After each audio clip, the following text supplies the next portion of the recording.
और बात होगी पश्चिम बंगाल से लेकर बांग्लादेश तक की, जहां बंगाल में आर पार है, हिंदुओं के खिलाफ हिंसा पर आक्रोश है। बांग्लादेश की अगर बात करें तो वहां एक बार फिर बांग्लादेश सुलग चुका है। पूरे मुल्क में तोड़फोड़ और आगजनी की घटनाएं रूह कांपाने वाली हैं, लेकिन कट्टरपंथियों के निशाने पर अल्पसंख्यक हिंदू ही क्यों हैं, ये एक बड़ा सवाल है।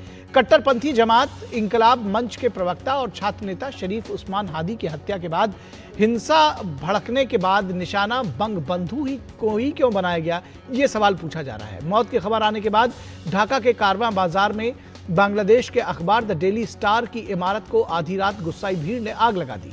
दंगाइयों ने सिर्फ बंगबंधु शेख मुजीबुर रहमान के पैतृक घर को दोबारा आग लगा दी, बल्कि कई संस्थानों को निशाना भी बनाया है। भालुका इलाके में एक गरीब हिंदू युवक को पीट कर भीड़ ने उसकी हत्या कर दी। उसके बाद मृतक के शव को पेड़ से बांधकर आग लगा दी। इंसानियत के खिलाफ इस क्रूर और अमानवीय कृत्य से हर कोई शर्मसार हुआ होगा, लेकिन कट्टरपंथी जमातों को शर्म नहीं आई। बांग्लादेश एजेंसियों का दावा है कि दीपू दास की बर्बर हत्या में शामिल 12 लोगों की पहचान कर ली गई है और पुलिस इस पर लगातार कार्रवाई करने की कोशिश कर रही है, लेकिन दलित दीपू दास के परिवार को न्याय की उम्मीद नहीं दिखती। दीपू के भाई अप्पू का कहना है कि उनका परिवार अब बांग्लादेश में नहीं रहना चाहता।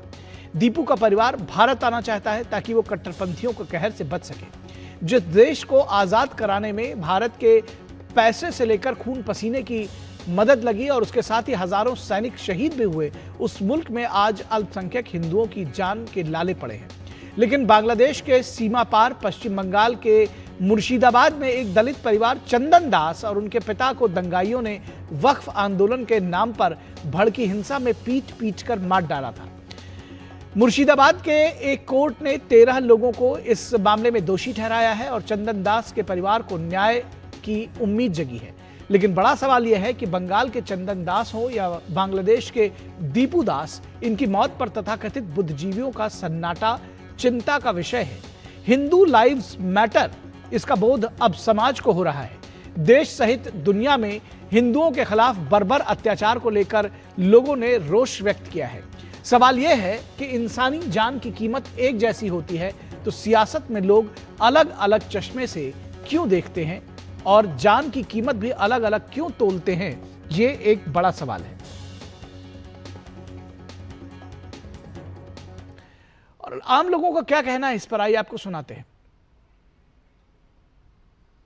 हिंदुओं के ऊपर अत्याचार चल रहा। मोहम्मद यूनिस गवर्नमेंट आने के बाद देवालयों को तोड़ने का काम, हिंदू महिलाओं के ऊपर अत्याचार, हिंदू युवकों को, हिंदुओं को हत्याकांड चल रहा।